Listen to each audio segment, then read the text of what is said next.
We're getting breaking news right here, Mike. Breaking news from Windows Central. This comes from Jez Corden. Jez. Exclusive. Xbox's new hardware plans begin with a gaming handheld set for later this year with full next-gen consoles targeting 2027. Handheld this year? This year. Microsoft's first foray into PC gaming handhelds begins with a partner device. Whoa. Set to launch this year with its own Xbox Series X and S successors now fully in production. And the image is, it's, kind of a mock-up, but, it's there in the article. The Xbox X and S generation has been a bit of an odd one. Microsoft's Xbox console hardware sell-through has declined quarter after quarter over some time, but Xbox's addressable monthly active user base has been skyrocketing, owing to the purchase of Activision Blizzard, armed with mobile games like Diablo Immortal, Candy Crush Saga, Hearthstone, blah, blah, blah. Let me scroll further down the article right here. First up, it seems like Microsoft is working with a PC gaming OEM, think Asus, Lenovo, MSI, Razer, etc., with an Xbox-branded gaming handheld. Surprisingly slated for later this year in 2025 if plans are met. Codename Keenan. Keenan. Do you think they're making a console codenamed Kel? Of course. That would be so much fun. This gaming handheld would look unmistakably Xbox, we're told, complete with an official Xbox guide button and Xbox design sensibilities. Given that it's a partner device, similar to Lenovo's Steam OS partnership with Valve, I expect this handheld to be more PC-oriented. It'll most likely run full Windows, putting the Microsoft Store and PC Game Pass front and center alongside the ability to install things like Steam. The device will likely serve, at least in part, as a research experiment for Microsoft. I expect that handheld will test new Windows 11 quote, device-aware capabilities while reducing third-party OEM bloatware that typical devices like the Lenovo Legion Go or the Asus ROG Ally. Mike, this is pretty massive. Yeah, this is really massive. I think the biggest takeaway for me is this year. If that's really true and it does come out this year, that's the exciting part for me. I think we've seen so many new handhelds come out, and we've seen the good and the bad. Where does Microsoft land on this? Is this just a test bed of how well does this really do? What do people want out of it? But if you could load up everything with it, I think that's what I've heard the most from you and the team here when they talk about their handhelds, is wanting that freedom to be able to do more and not be restricted to just one thing. So if that's what they do with Xbox kind of being at the forefront, I want that for sure. I want to take my Xbox games everywhere. There's a number of Xbox things that I want out of this, but if I have the freedom still to install Steam and play my Steam library, that's a big positive, right? But I'm looking more at, give me the date. If it's this year, that's the exciting part to me. I think I'm kind of, I'm not only excited that Microsoft sees this market as a serious thing to dive into, but aside from slapping the Microsoft Xbox logo on this and putting a guide button on it, what's the difference? Yeah, That's what has me worried of that article didn't go deep enough with Jez. I'm sure he knows, but he doesn't spill the beans on what I really want to know and hear out of that. It just more gives me the date, and that gives me exciting. The year, I guess. Especially with it being, it not being Microsoft made hardware. It's obvious that, in the article, Jez Corden mentions that it will look distinctly Xbox, meaning Microsoft, either hardware designers or something. They're obviously very, sort of involved in whatever this process is going to be, it seems. But the fact that it's not a Microsoft hardware and it's an Asus or Lenovo or something like that. Do you think it's at what point is this just another handheld, Yeah. Do you think it's better for them to get out of making their own hardware and allowing a partner to build it out for them, or would you rather have them be the ones in charge of the hardware? I do think that they've seen just enough losses hardware-wise, but there's just so much success out there already. What will be the advantage here to going with the Xbox One? Is it the Xbox button with the share button? Is that all we're getting? You know what I mean? Yeah, that's not enough. Is that all that's going to make me say I should get that over the whatever Lenovo's doing or Asus ROG Ally? Yeah, Of course. So what is distinctly Xbox? What does that look like? Bear brings up a bunch of different looks. Is it a controller with a screen in the middle of it? Is it just a Steam Deck look with green little undertones to it? What is it? What's distinctly Xbox to you?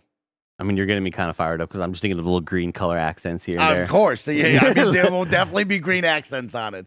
The pre-order bonus, if you get the collector's edition, will be a see-through transparent green Oh, shell. get out of town. That's what makes it like, yeah, like fuck. You just I'm already selling sold that. You already just destroyed all of my argument because it's like I would want that. I would want the the fucking anniversary edition. Is it a Duke controller with a screen in the middle, like just a screen in that big ass coffee the cup holder? What is the screen itself? Is it super nice? Is it just the generic one that we've talked about? There seems to be a divide of you want the best screen, but we get the other version screen, which is like a little bit more price friendly, I think. This episode is brought to you by Monster Hunter Now. Whether I'm taking Ben to the playground, soccer practice, or on a hike with Jen, I'm wandering the outdoors more than ever. That's where Monster Hunter Now comes in. It's an authentic Monster Hunter experience on your mobile that lets you find and hunt monsters in the real world using your phone, whether you're out on a walk, commuting, or just need a quick hunting break between your console sessions. And right now, there's no better time to jump in because Monster Hunter Now is running an epic collaboration event with Monster Hunter Wilds, packed with surprises that any Monster Hunter fan won't want to miss. Let's talk about the good stuff. For the first time, a monster from Monster Hunter Wilds has made its way into Monster Hunter Now. Players can also experience the thrill of riding a Sacred from Monster Hunter Wilds with the new layered equipment and so much more. This won't be available once the event ends, so don't miss your chance to get it while you can, and don't you worry about me and that Sacred look.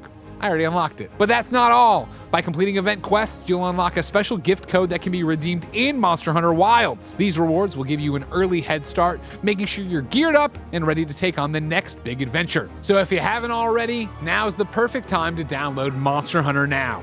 It's free to play, and trust me, once you start hunting monsters in the real world, you'll be hooked. Go to kindafunny.com/MH now, jump into the event before it's gone, and I'll see you out there. Remember, that's kindafunny.com/MH now. Happy hunting. This episode's brought to you by Built. Y'all already know I'm a big points and rewards guy, but here's a PSA for anyone who rents. If you haven't heard of Built, you're about to thank me. Earning points on rent is now a reality where you pay your rent through Built. You don't even have to check it with your landlord to start earning points that you can use towards flights, hotel stays, fitness classes, and even your next rent payment. Let me break it down for you. There's no cost to join Built, and as a member, you'll earn valuable points on rent and on your everyday spending. Built points can be transferred to your favorite hotels and airlines, and even the ones you haven't heard of. There are over 500 airlines and 700,000 hotels and properties around the world you can redeem your Built points toward. Points can also be redeemed towards a future rent payment and unique experiences that only Built members can access. So, if you're not earning points on rent, my question is, why not? Start earning points on rent you're already paying by going to joinbuilt.com/kindafunny. That's JOINBILT.com/kindafunny. Make sure to use our URL so they know we sent you. Joinbuilt.com/kindafunny to start earning points on your rent payments today. This podcast is brought to you in part by Stash. Saving and investing can feel impossible, but with Stash, it's not just a reality, it's easy. Stash isn't just an investing app. It's a registered investment advisor that combines automated investing with dependable financial strategies to help you reach your goals faster. They'll provide you with personalized advice on what to invest in based on your goals, or if you just want to sit back and watch your money go to work, you can opt into their award-winning expert managed portfolio that picks stocks for you. Stash has helped millions of Americans reach their financial goals and starts at just $3 per month. Don't let your savings sit around. Make it work harder for you. Go to get.stash.com/kindafunny to see how you can receive $25 towards your first stock purchase and to view important disclosures. That's get.stash.com/kindafunny. Paid non-client endorsement, not representative of all clients and not a guarantee. Investment advisory services offered by Stash Investments LLC, an SEC registered investment advisor. Investing involves risk. Offer is subject to T&Cs.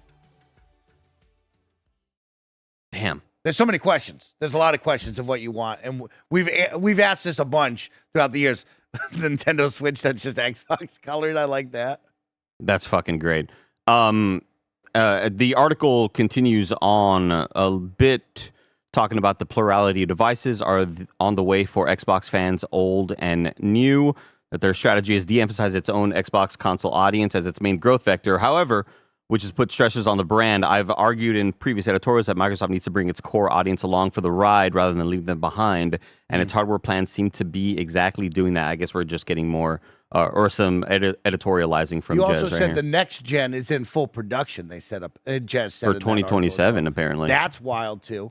I mean- I'm very excited to see what that is because we've had that discussion of where do you go, mixing in a handheld now. It is interesting that we will separate these two. It's not just one launch like the X and the S. We thought maybe it would be a console and a handheld. You kind of separate those two out. Will there be two SKUs on this next gen the next year? What will this look like, right? We've talked to kind of that open hardware of now all of a sudden we want to make it more of a computer-esque feel where Steam and other storefronts can be on that. Are they doing that this gen? Is that their move? What is Xbox's strategy here hardware-wise? And of course, Sarah Bond came out and said, it's going to be one of the most powerful pieces of hardware ever again. We're always pushing the console forefront.